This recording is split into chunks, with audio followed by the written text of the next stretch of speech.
Peace, family. This is Lion Deal with another news and commentary.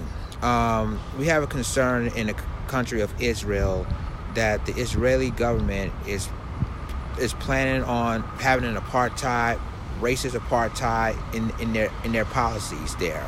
So I'm gonna go ahead and play the Democracy Now! Version of the story, and I'm gonna give you the rest of my commentary. Here on Democracy Now!, democracynow.org, the War and Peace Report. I'm Amy Goodman. We end today's show in Israel, where a fragile ceasefire remains in effect after 4 Palestinians and 1 Israeli soldier was killed during violence Friday along the border with Gaza. During the flare-up, Israel launched dozens of strikes that said were targeted Hamas rockets and mortars. The death of the Israeli soldier was the first since Palestinians launched weekly nonviolent protests at the border in March. Israeli forces have shot and killed at least 140 Palestinians during those protests, while well over 12,000 have been injured. This comes as Israeli lawmakers drew condemnation Thursday for passing a law that defines Israel as the nation state of the Jewish people and gives them the sole right to self-determination. The law declares Hebrew the country's only official language and encourages the building of Jewish-only settlements on occupied territory as a national value. This is Israeli Prime Minister Benjamin Netanyahu. This is a defining moment in the annals of Zionism and the history of the State of Israel. The controversial bill passed on a vote of 62 to 55 over the objection of Arab Israeli lawmakers who threw papers in the air in protest after its passage. For more, we're joined by Democracy Now! Video stream by Yusuf Munayyer, the executive director of the U.S. Campaign for Palestinian Rights, and joining us in studio, Rebecca Vilkomerson, executive director of Jewish Voice for Peace, co-authored a new op-ed in The Independent headlined, "As Jews, we reject the myth that it's anti-Semitic to call Israel racist." We welcome you both to Democracy Now! Yusuf, let's begin with you. If you can talk about what's happened in Gaza right now, the death toll up to 140, and then move on to the law that was just passed on Thursday. Sure. Well, the most recent events that we've seen in the Gaza Strip are sort of a escalation that happens from time to time and forces, many in the media and us here in the United States and the outside world to tune back in to Gaza based on the fear that it is on the brink of yet another major Israeli bombardment. But the reality is that in those moments when we are not tuned in, the constant and structural violence that Palestinians in Gaza face because of the occupation, because of the policies of Israeli siege, and because of the violent methods of enforcement that the Israeli military uses to support those policies, continues all the time. And this is altogether part of a broader agenda by the State of Israel to quell any sort of resistance to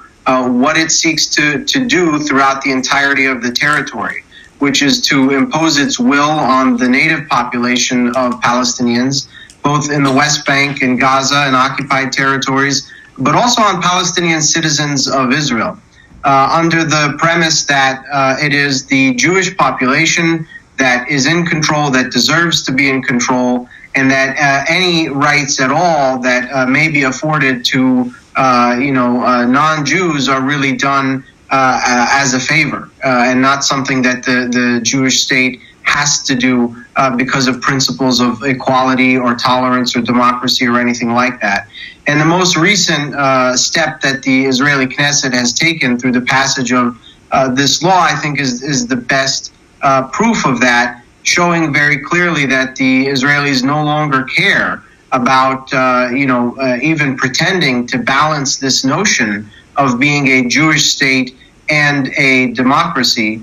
I think that was never the case. Now it's clear that they're not even interested in pretending anymore. And in fact, the initiator and sponsor of this legislation said after its passage, we are passing this bill to make sure that no one has any doubt or even any thoughts about Israel being a state of all its citizens. So it's very clearly aimed at enshrining inequality, enshrining apartheid in a constitutional way within Israeli law. Rebecca Vilkomerson, if you can respond to this, what's being called the nation-state law that's been passed. Yeah, I think what Yusuf said is exactly right. I think I found it shocking but not surprising, because I think anytime you have a set of, again, foundational law, this is a basic law, so it's sort of the equivalent of a constitutional bill that will then have an impact on any future laws, and it basically obligates the state to treat its non-Jewish citizens unequally, and that's 20% of the overall Israeli population. So by Israel enshrining racism and discrimination and apartheid into its basic law, that's pretty shocking. At the same time, not that surprising because of the ongoing policies that Israel has been pursuing for so many decades. And the response of the Jewish community?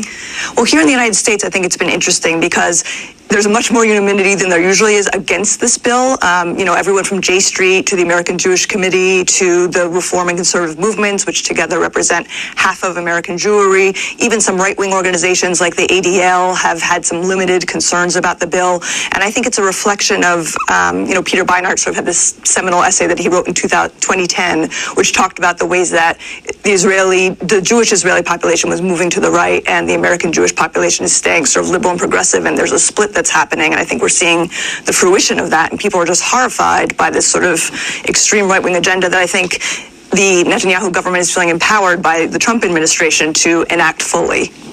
You wrote a piece in the Independent, signed by, about how 40 Jewish groups from 15 different countries have signed this joint statement condemning attempts to stifle criticism with false accusations, you say, of anti-Semitism. Right. This was a pretty historic moment. We had 40 organizations from around the world, Jewish and Israeli organizations, and we felt like it was very important because there's so many efforts right now worldwide, lots of different specific strategies and tactics, but worldwide trying to legislate definitions of anti-Semitism that sometimes include chilling language at the very minimum, and sometimes actually legislate that forms of anti-Zionism or certain critiques of Israel would be defined as anti-Semitic. And this is resulted in bank accounts being shut down in Germany and in the UK, people being prosecuted in France. Here in the United States, there's something called the Anti-Semitism Awareness Act, which would make it potentially, extremely difficult for people to speak out politically against Israeli human rights violations. So we felt it was very important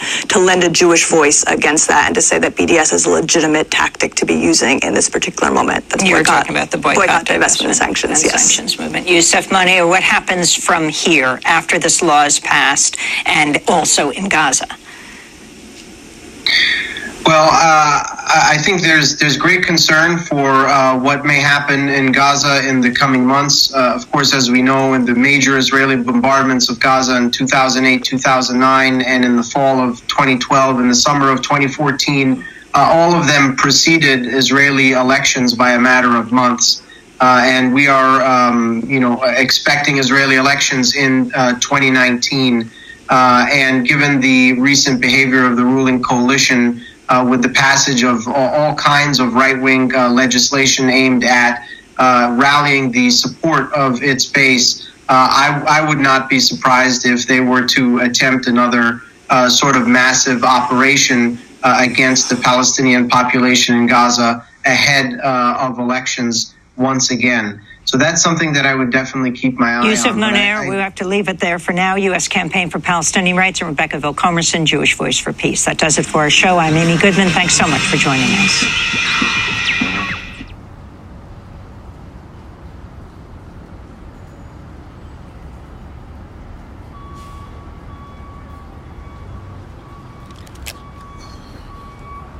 Well, there you have it, ladies and gentlemen.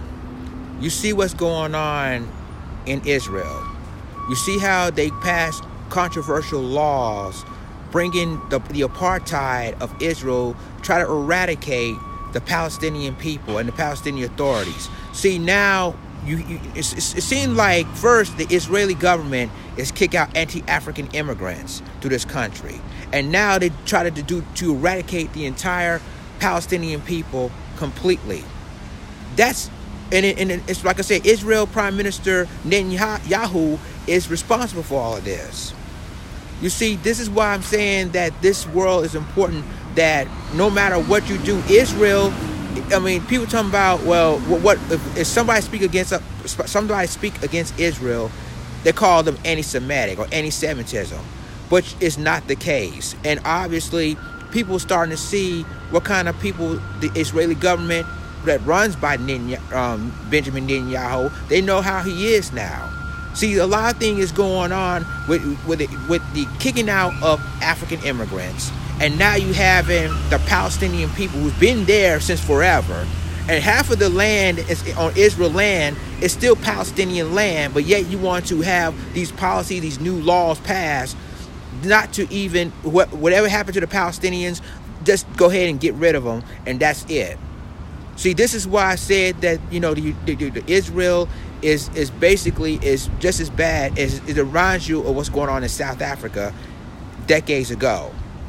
And now they have these same apartheid laws happening in Israel. And so this is important for a lot of blacks to understand. They kicking out the African immigrants.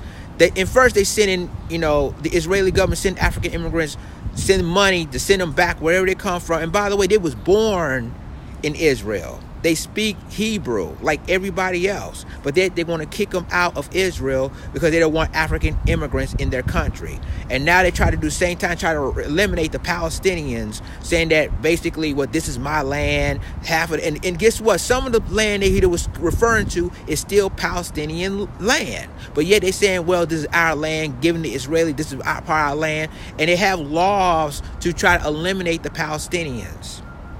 You see, ladies and gentlemen, this is why I said that it's important for black people in this country to recognize how Israel really works. And you see the United States government is still loving Israel, even though the Israeli put these crazy laws out there. So guys, keep in mind that, you know, even though the United States government is still allies with the Israeli government, but I want to show you guys that the Palestinian people has been eradicated, because when they had to basically was there on the borders, they killing innocent Palestinian people while they're even protesting. But we just have to support the Palestinian people. We have to support their cause and their rights, and just like hopefully that they basically support ours. Leave a comment, tell me what you think about this story, share this video, subscribe to my YouTube channel, subscribe to my reaction channel, and subscribe to my Black Junction channel for more news and commentary. With that being said, this is Lions Den signing off. Deuces.